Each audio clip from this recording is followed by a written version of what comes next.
Boa tarde, pessoal. Hoje iremos iniciar nossa aula com a mensagem que eu gostaria que vocês prestassem bastante atenção e entendessem o que essa mensagem quer nos passar. Como o desenho mostra, são copos iguais, cheios, com a mesma quantidade de água, mas mostra duas reações diferentes. Enquanto uma pessoa se afoga, a outra flutua. Sabe por que isso? Porque não são as situações que nos roubam a nossa paz, mas a nossa forma de reagir a elas. Na vida é sempre assim. Enquanto um reclama, do que acontece, o outro agradece. Enquanto um se apavora, o outro ora. Enquanto um fala mais do que o que devia, o outro silencia. São situações parecidas, mas reações diferentes. Diante de um Deus que é o mesmo para todos, aprenda que, às vezes, você não pode controlar o que acontece com você, mas você pode treinar a forma como reagir diante do que lhe acontece. Então, pessoal, o que é que devemos fazer em situações iguais a qual estamos vivenciando? Devemos olhar pelo lado bom, Devemos estar tirando proveito desses momentos para uma reflexão do nosso dia a dia com a nossa família, tá? Tirar o lado bom de tudo isso, Um lado onde a gente está em casa, Que a gente não está perdendo tudo, porque continua aí o nosso ano letivo. Que tudo que será de proveitoso para nós nesse momento, será futuramente utilizado em nossas vidas. Então vamos aí olhar para a mesma situação da melhor forma possível, ok? E vamos estar aí vendo o nosso conteúdo que fala dos micro-organismos, certo? E dos vírus, no nosso dia a dia, ok? Vamos lá. Bom, pessoal, dando continuidade aos nossos conteúdos, certo? Estaremos vendo hoje de forma resumida o nosso 8º capítulo, que fala de micro-organismo e vida invisível. Pessoal, o mundo ao nosso redor está repleto de formas de vidas que não podemos enxergar, Vidas essas que são chamadas de micro-organismos.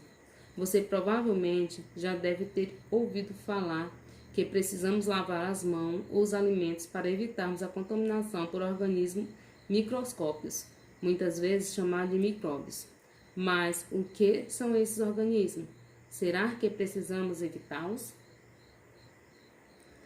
Microorganismos, pessoal, vamos estudá-lo aqui através dos vírus, Aí são as formas de alguns microorganismos, certo? Que estaremos estudando aí posteriormente. E nesse momento, nós vamos estar falando especificamente dos vírus. O vírus é um ser vivo? Será, pessoal, que o vírus é um ser vivo? Estaremos respondendo aí esse questionamento no decorrer dos nossos slides. Classificação dos seres vivos. 5 grandes grupos ou reinos, foram até estudados aí anteriormente, mas vamos relembrar aqui.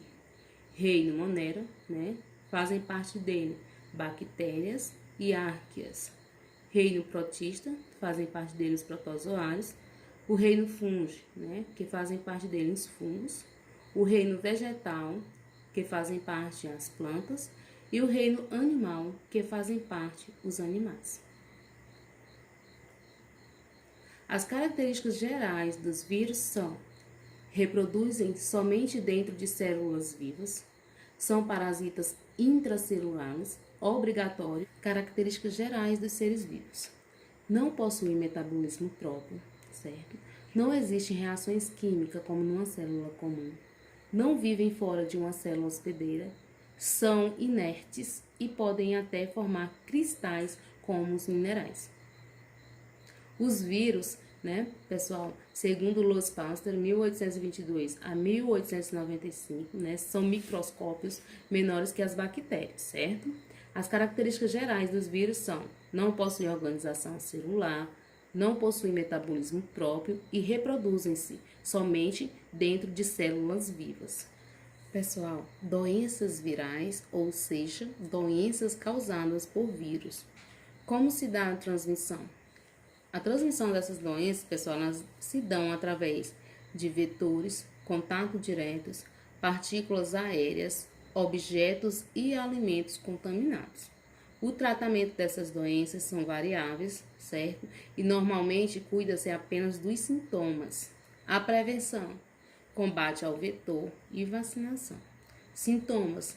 Inúmeras viroses apresentam sintomas em comum, dificuldade de diagnóstico. Por esse motivo, né, que a gente tem que estar sempre atento à transmissão dessas doenças virais, né, e devemos cumprir à risca as orientações dos órgãos de saúde. As principais viroses humanas, pessoal: AIDS, dengue, febre amarela, gripe, poliomielite, sarampo, raiva, rubéola, catapora, herpes, hepatite viral, cachumba, entre outras. Vamos agora falar um pouco de algumas das doenças aqui citadas. A gripe, por exemplo, né, o vírus, influenza, os sintomas, aparecimento repentino de febre, dores musculares, calafrios e fadiga, congestão nasal, tosse. A recuperação completa é por volta de uma semana. Pode evoluir para pneumonia e até matar. Dengue, transmitida pelo mosquito Aedes aegypti, o mesmo da febre amarela, tá? A prevenção, combate aos mosquitos transmissores. E aqui estão algumas dicas de como prevenir essa doença. AIDS, vírus HIV, causador da doença AIDS. Ataca as células de defesa do corpo. Síndrome da imunodeficiência adquirida, AIDS, doença que ataca o sistema imunológico. Ser portador do HIV é diferente de ter a doença AIDS. Sarampo, mais grave das doenças comuns da infância. Transmissão pelo ar. Sintomas: febre muito alta, tosse intensa, coriza e placas ásperas e avermelhada na pele. Tratamento para diminuir os sintomas: vacinação extremamente eficaz. Cachumba, infecção de glândulas salivares. Transmissão: contato direto com gotículas aéreas, objetos contaminados. Quadro típico: aumento de uma das duas glândulas parótidas, mas pode atingir outros órgãos, como testículos, ovários, pâncreas, cérebro. E a prevenção é a vacinação, também muito eficaz. Poliomielite, transmitida por gotículas de saliva e secreções respiratórias ou por alimentos e objetos contaminados. O vírus pode atingir o sistema nervoso e provocar paralisia no sistema locomotor. A rubéola, febre, manchas na pele, aproximadamente 3 dias e aumento de glândulos linfáticos, potencialmente graves, atinge as mulheres grávidas. A transmissão, gotículas de secreção nasal, mãe para filhos gestantes. Prevenção, a vacina. A febre amarela, já tratada anteriormente, mas também que vai ser tratada agora pela sua importância, né? Mesmo transmissor e mesmo combate da dengue, por isso a importância de combatermos esse mosquito, né? Os sintomas: febre alta, calafrios, dores de cabeças e musculares, prostração, sede intensa, dor de estômago, náuseas e vômito. Campanhas de vacinação. É também devido à prevenção. A raiva causa aumento da agressividade do doente, perda do medo, né? Lesões no sistema nervoso, convulsões, hidrofobia, alto índice de mortalidade. E a transmissão: saliva do animal contaminado, doméstico ou selvagem. A prevenção também é a vacinação dos animais, a antirrábica. Sarampo, doença causada por vírus, né? Altamente contagiosa e uma das doenças infecciosas mais graves, que em Portugal ainda origina-se da morte de crianças. Aparece geralmente em surtos de 4 em 4 anos, aumentando um número habitual de casos. O histórico do surgimento, né, dessa doença aqui, no caso, a varíola. elas registram data antes cristã na Índia. O último caso registrado em 1977 na Somália, há 35 anos. Vítimas da doença em todo o mundo, cerca de 300 milhões de pessoas. Aqui é a forma como uma pessoa contaminada pela varíola, ela fica, né? A situação é triste, né? E decadente.